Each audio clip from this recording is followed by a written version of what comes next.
wabarakatuh. Ketemu lagi di channel Dr. Gigi Ratna. Pemirsa sekalian, hari ini saya sudah janjian dengan narasumber, yaitu seorang profesor yang saat ini menjadi rektor universitas di Kota Tuban, yaitu Uniro. Siapa dia? Yaitu Profesor Supiana Dian Nur Cahyani. Pemirsa, saya sekarang sudah berada di depan ruangannya Ibu Rektor. Kita ikuti ya. Assalamualaikum Bu Dian. Alhamdulillah baik.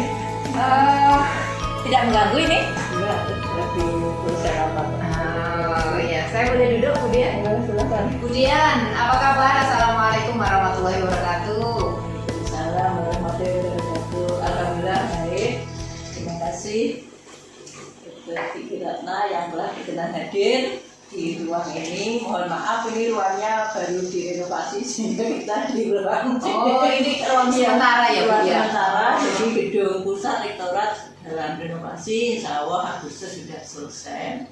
Memenuhi keinginan tahunya para pemirsa, seperti apa sih sosok Bu Dian ini yang menjadi satu-satunya wanita profesor pertama yang ada di Tuban dan sekarang memimpin perguruan tinggi yang terbesar di Kota Tuban, yaitu Uniro. Bu Dian, mungkin bisa diceritakan awalnya Bu Dian sekolah itu seperti apa sampai akhirnya mencapai jenjang yang sekarang ini dan akhirnya memimpin satu perguruan tinggi yang paling besar di Kota Tuban. Silakan Bu Dian, mungkin bisa diceritakan. Dulu itu TK, usia baru sekitar 5 tahunan, tapi begitu ada SD, dan itu keinginan di SD. Kebetulan ayah seorang guru, jadi ya bisa, akhirnya TK cuma 1 tahun lah, nggak sampai ini, langsung ke SD. Begitu SD, kami langsung lanjut SMP, SMA, dan di perguruan tinggi memang karena kondisi waktu itu diminta kuliah juga saja.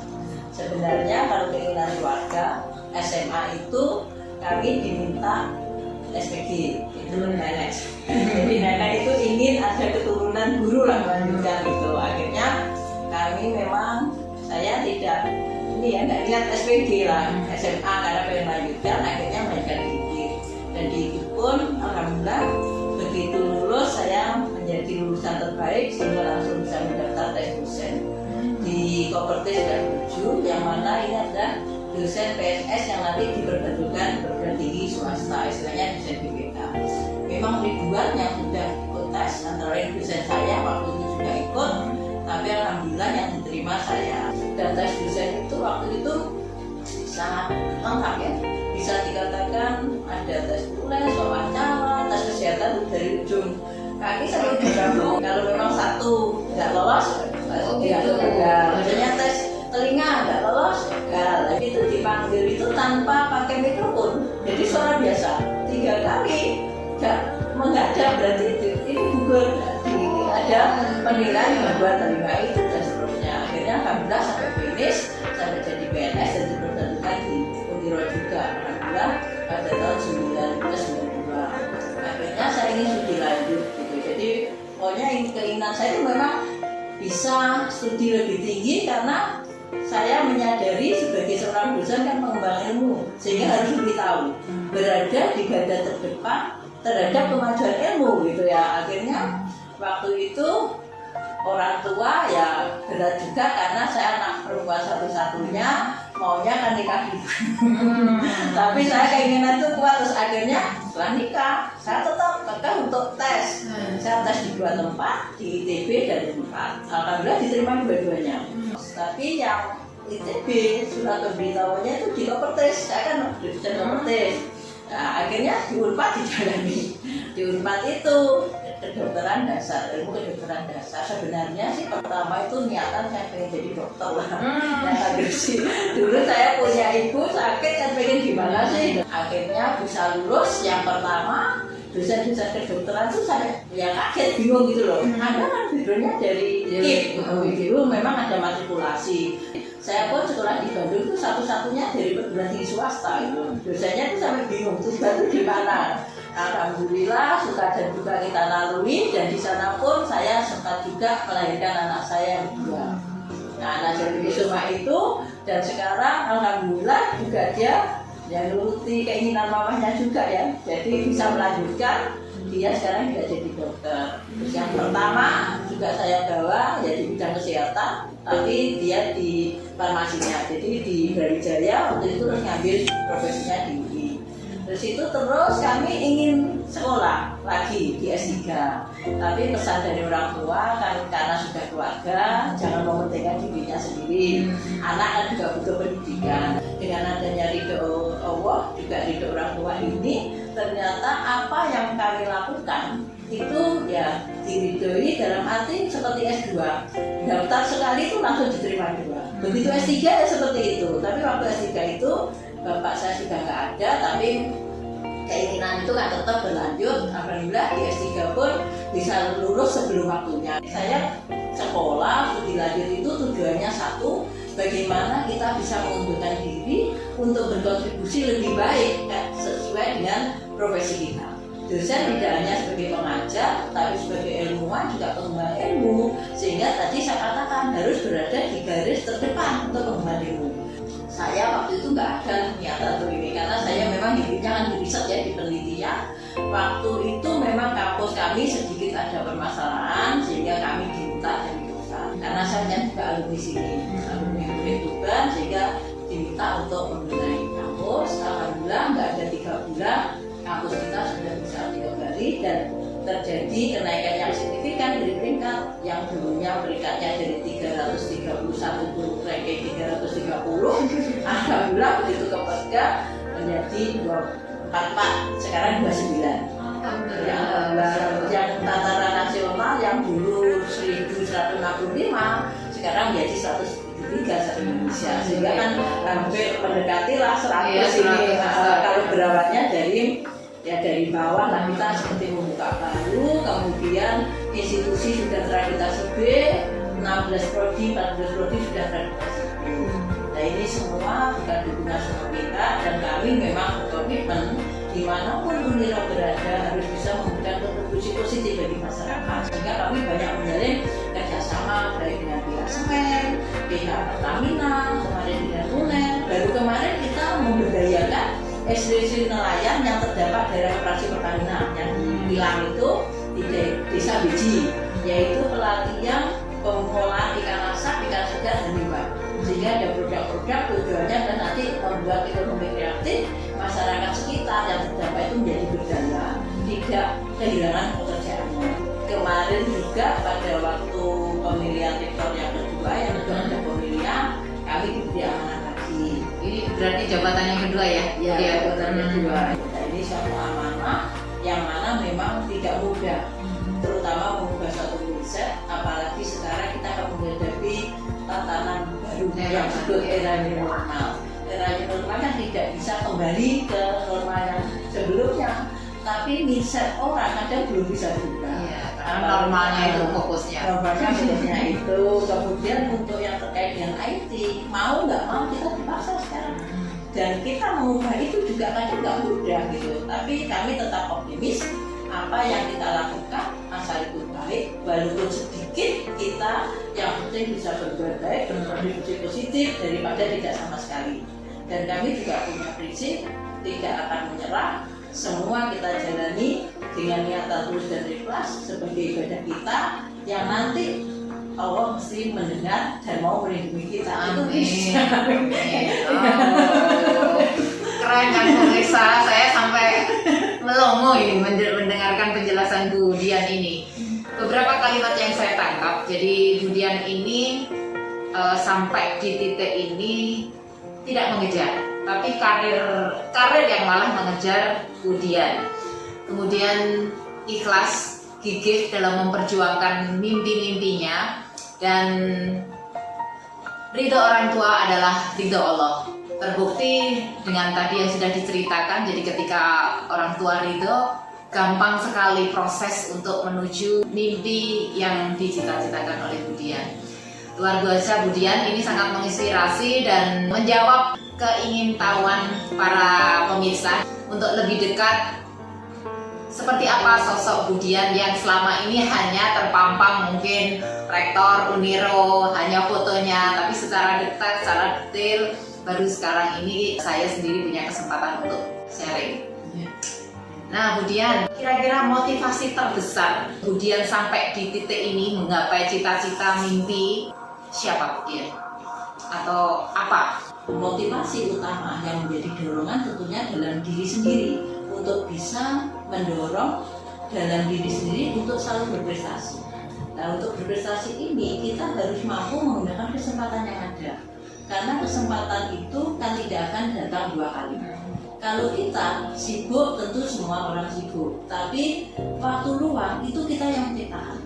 Jadi memang waktu luang itu kadang orang bilang itu nggak ada waktu, kita nggak bisa berbuat ini, nggak berbuat ini. Tapi kalau kita meluangkan waktu untuk berbuat yang positif, terutama untuk diri kita dan orang lain, itu tentunya akan bisa kita wujudkan. Jadi motivasi kita adalah bagaimana kita hidup ini bisa bermanfaat bagi orang lain. Jadi kita tidak punya target kita berbuat ini nanti dapat ini. Nanti saya jadi profesor, nanti jadi rektor, tidak ada. Seperti saya katakan tadi, kita mengembangkan diri, sekolah lebih tinggi itu bukan untuk jabatan. Suatu profesi yang kita tekuni kan tentu ada risiko yang harus kita jalankan. Nah, risiko ini kita sadari sebagai titik bangkit kita. Kalau itu ada kesulitan, ini sebagai misalnya cemeti yang memang bisa menggerakkan kita supaya kita lebih baik lagi. Jadi dalam satu perjalanan sandungan kerikil tentu ada, tapi kita tidak akan jatuh dengan hanya satu kerikil. Kalau kita bisa lebih hati-hati, dan tentunya kita juga harus selalu waspada, karena perbuatan baik itu kadang tidak selalu diterima dengan baik. Tapi kita harus punya motivasi teruslah berbuat baik, walaupun orang lain tidak akan melihat. Tapi kita punya satu keyakinan, Allah tentunya akan maha tahu, Allah maha baik. Itu yang menjadi suatu dorongan bagi kita. Walaupun orang lain kadang meremehkan, oh kok seperti itu, dan tapi kita tetap fokus dan yakin bahwa Allah itu selalu di samping kita, melindungi kita. Kalau kita berbuat yang tidak baik, tentu akan mendapat murkanya. Tapi kalau kita berbuat baik, tentunya yang penting adalah dari segi psikis ada kedamaian, ya, ada hati. Jadi saya berpikir, iya, hati nurani adalah kebenaran hati. Walaupun di luar kita bisa berkata, oh itu nggak apa-apa berbuat itu, tapi setelah kita tidur, hati nurani bisa akan berbicara ke kita, yang diperbuat tadi itu loh salah. Sehingga kalau tiap hari kita bisa merefleksi diri kita akan menjadi tawadu. Kita tidak akan menjadi orang yang sombong, karena hidup kan sementara aja lah, ya. Setinggi apapun kita di atas langit masih ada langit, ya. Dan itu tetap harus kita yakini bahwa kita itu hanya sebagian kecil yang kita lakukan.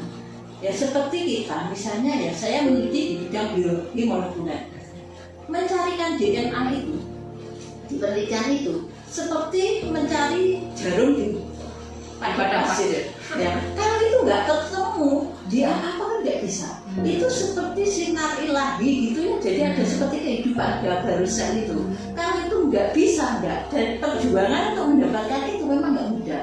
Sehingga orang kalau sudah pada tataran seperti itu, tentunya akan lebih tawadu dan lebih mengagungkan kebesaran Allah. Jadi kita itu misalnya menjadi dokter, ya, itu kan hanya sebagian ilmu yang kita kuasai, bukan segalanya. Kita semakin merasakan. Kalau itu yang saya rasakan. Jadi waktu kami melakukan penelitian itu, ya, saya khususnya melakukan penelitian itu, kita kalau hal-hal yang kecil, ya, tingkatan DNA apa itu, kita menjadi sangat kecil di mata Allah. Karena kita itu hanya cari plasmid aja. Waktu itu yang DNA extra kromosom itu luar biasa sulitnya. Iya, susahnya. Berarti kan tanpa pertolongan dari Allah sebenarnya manusia kan nggak bisa apa-apa gitu. Sehingga itu yang menjadi motivasi saya, bahwa kita itu harus selalu mendorong diri kita untuk berbuat lebih baik, untuk selalu berprestasi, dan supaya semua itu kita lakukan bisa memberi manfaat bagi orang lain. Ya, walaupun kadang kita memberikan sesuatu pada orang lain itu belum tentu diterima dengan baik, tapi kita akan yakin perbuatan baik tentu hasilnya akan baik juga, walaupun tidak kita yang menerima balasannya. Saya sendiri semua saya jalankan dan keikhlasan, tidak pernah mentarget, tapi alhamdulillah ini berlaku dan saya merasakan betul ya dari anak-anak. Jadi walaupun tidak ke saya langsung, anak-anak itu diberi kemudahan oleh Allah. Jadi misalnya kuliah juga jalur darat, ya nggak perlu orang tua langsung masuk, habis kuliah langsung mendapat kerja seperti itu. Jadi lepas dari campur tangan kita, jadi sudah bisa diberikan. Dan itulah rezeki Allah yang ditunjukkan. Walaupun kadang tidak diberikan ke kita, ternyata diberikan ke anak-anak kita. Jadi kita apalagi yang sudah berkeluarga, berbuat sesuatu harus ingat anak. Walaupun kita tidak ini ya mempercayai hukum karma kan enggak ya, tapi kan perbuatan itu tentu ada impactnya atau dampaknya. Jangan lelah untuk berbuat baik, gitu ya. Walaupun sedikit, berbuatlah yang terbaik daripada tidak sama sekali. Kami tidak hanya memberikan suatu materi pembelajaran, tapi yang benar adalah memberikan karakter tadi juga kami selipkan.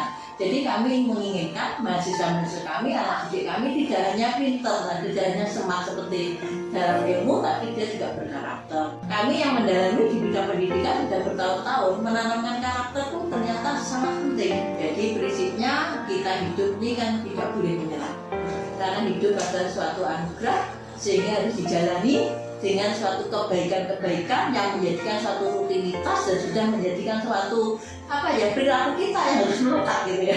Apapun jalannya, saya kira kebaikan itu akan tetap abadi. Saya kira itu yang bisa kami sampaikan.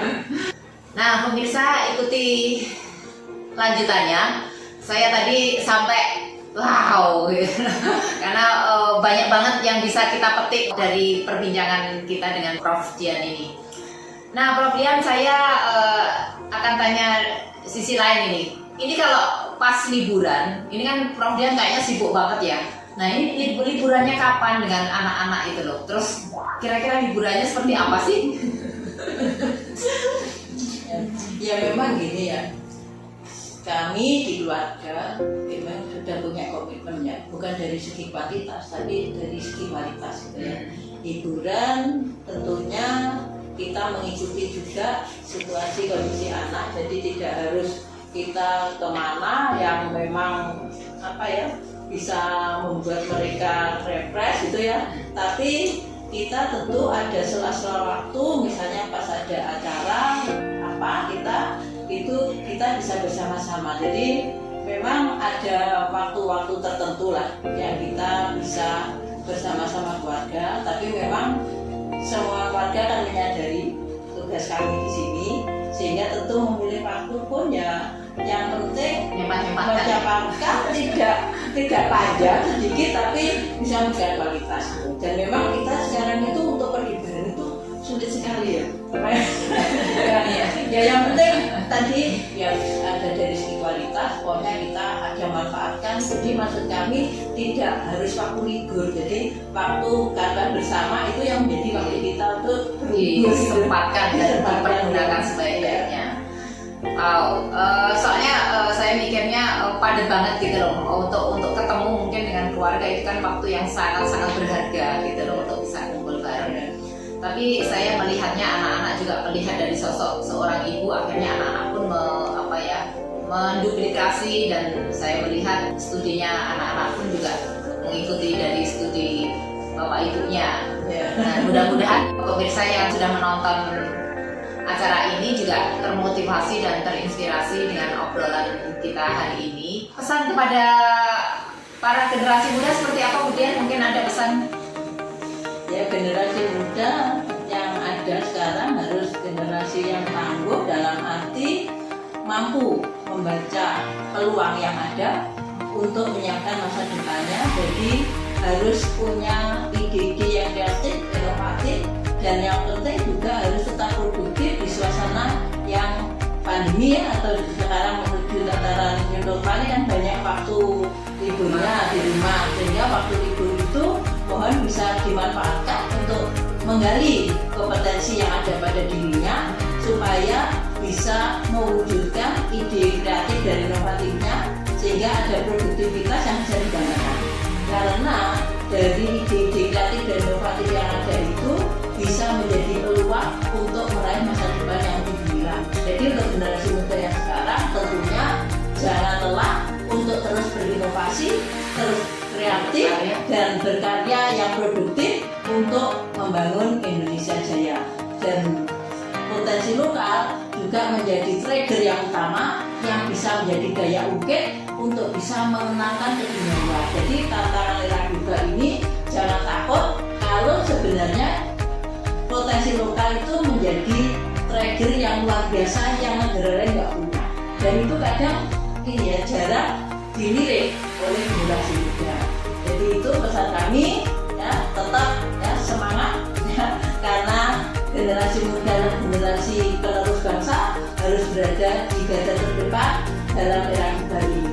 Jangan pernah menyerah, tetap semangat karena semua perlu diperjuangkan untuk meraih masa depan yang gemilang.